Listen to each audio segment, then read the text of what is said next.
Tumakuru smart city TCPL ನಗರದಾದ್ಯಂತ municipal road, ಚರಂಡಿ, ದೀಪಗಳು ಎಲ್ಲ ಅಲಂಕಾರಕೃತವಾಗಿ ಡೆವಲಪ್ ಮಾಡಿದ್ದಾರೆ. ಬಟ್ ಏನಂದ್ರೆ ತುಮಕೂರಲ್ಲಿ ಫುಟ್ಪಾತ್ ಮಾತ್ರ ಅಕ್ವೈರ್ ಆಗೋದಂತೂ ಕಡಿಮೆ ಆಗ್ತಾ ಇಲ್ಲ. ನಾನು ಪಾರ್ಟ್ ಬೈ ತೋರಿಸ್ತಾ ಹೋಗ್ತೀನಿ ವೀಕ್ಷಕರೇ. ಇನ್ನು ಮುಂದಿನ ದಿನಗಳಲ್ಲಿ ಇವತ್ತು ನಾನು ಪ್ರತಿಷ್ಠಿತ ತುಮಕೂರಿನ ಬಾರ್ಲೈನ್ ರೋಡಿನ ಸ್ಥಿತಿ ನಾನು ತೋರಿಸ್ತಾ ಹೋಗ್ತೀನಿ. ನೋಡಿ, ಎಂತೆಂತ ಬಿಸ್ನೆಸ್ ಪೀಪಲ್ಸು ಫುಟ್ಪಾತೆ ಕಾಣಿಸಲ್ಲ, ಆ ತರ ಅವ್ರದ್ದು ಫ್ರಿಡ್ಜ್ ಅಂತೆ, ಅದಂತೆ ಇದಂತೆ ತುಂಬಾ ಅದನ್ನ ಅಕ್ವೈರ್ ಮಾಡ್ಕೊಂತ ಬಂದಿದ್ದಾರೆ. ದಯಮಾಡಿ ನಾನು ಮುನ್ಸಿಪಲ್ ಕಮಿಷನರ್ಗೂ, ನಮ್ಮ DC ಮೇಡಮ್ಗೂ, ನಮ್ಮ SP ಸಾಹೇಬ್ರಿಗೆ ಹೇಳೋದೇನಂದ್ರೆ, ನಮ್ಮ ಭಾರತದಲ್ಲಿ ಸಂವಿಧಾನ ಇರೋದು ಒಬ್ಬ ಕೂಲಿ ಮಾಡೋ ಕೆಲಸದವನಿಂದ, ಅಮಾಲಿ ಕೆಲಸ ಮಾಡೋದ್ರಿಂದ IT ಮಾಡೋರ್ಗೂ ಒಂದೇ ಸಂವಿಧಾನ ಇರೋದು. ಅವ್ರಿಗೊಂದು ಇವ್ರಿಗೊಂದು ಬೇಡ. ನಾನು ಹೇಳೋದೇನಂದ್ರೆ, ದಯಮಾಡಿ ತೆರವುಗೊಳಿಸಿ. ಯಾಕಂದ್ರೆ ಇದು ಪೀಕ್ ಅವರ್ಸ್. ಯಾಕಂದ್ರೆ ಇವಾಗ ಯುಗಾದಿ, ರಂಜಾನ್ ಹಬ್ಬ ಬರೋದ್ರಿಂದ ಏನಾದ್ರೂ ರೋಡಲ್ಲಿ ಹೋಗುವಾಗ ಯಾರೋ ಟಚ್ ಮಾಡಿದ್ರು, ಏನೋ ಆಕ್ಸಿಡೆಂಟ್ ಆಯ್ತು, ಡೆತ್ ಆದ್ರೆ ಯಾರು ಹೊಣೆ ತಗೊಂತಾರೆ. ನೀವು ನೋಡ್ತಾ ಬನ್ನಿ ವಿಡಿಯೋದಲ್ಲಿ ವೀಕ್ಷಕರೇ, ಎಷ್ಟು ಹತ್ರಕ್ಕೆ ಅಂದ್ರೆ ರೋಡಿಗೆ ಬಂದ್ಬಿಟ್ಟಿದ್ದಾರೆ ಎಲ್ಲ ಅಕ್ವೈರ್ ಮಾಡ್ಕೊಂಡು. ಅವರು ಅಂಗಡಿಗಳು ಇದ್ರು ಕೂಡ ರೋಡಲ್ಲಿ ಯಾಕೆ ಹಾಕೊಬೇಕು? ದಯಮಾಡಿ ನೋಡಿ, ಶೇರ್ ಮಾಡಿ, ಲೈಕ್ ಮಾಡಿ.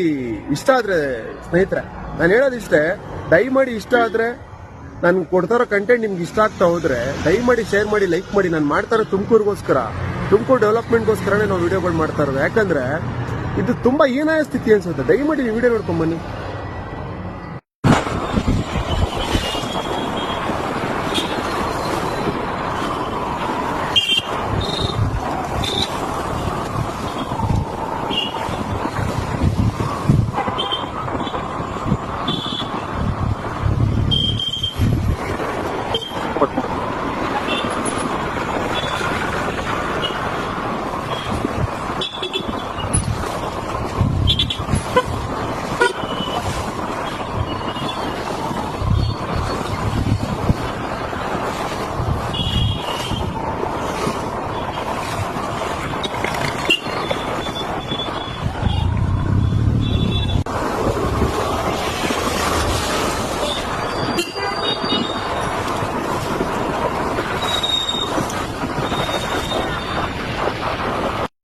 ನೀವು ನೋಡ್ಕೊಂಬಂದ್ರೆ ಅನ್ಸುತ್ತೆ ವಿಡಿಯೋ ಎಷ್ಟು ಅಸಹ್ಯವಾಗಿ ಅನಿಸ್ತಾ ಇದೆ ಅಂದ್ರೆ, ದಯಮಾಡಿ ಸಂಬಂಧಪಟ್ಟ ಇಲಾಖೆಯವ್ರಿಗೆ ತಲುಪೋರು ದಯಮಾಡಿ ಶೇರ್ ಮಾಡಿ. ಅದೇ ತುಮಕೂರಿನಾಗಿ ನನಗೆ ತುಮಕೂರು ಬಗ್ಗೆ ಅವಮರ್ಯಾದೆ ಮಾಡಬೇಕು ಅನ್ನೋ ಉದ್ದೇಶ ನಮ್ದಲ್ಲ.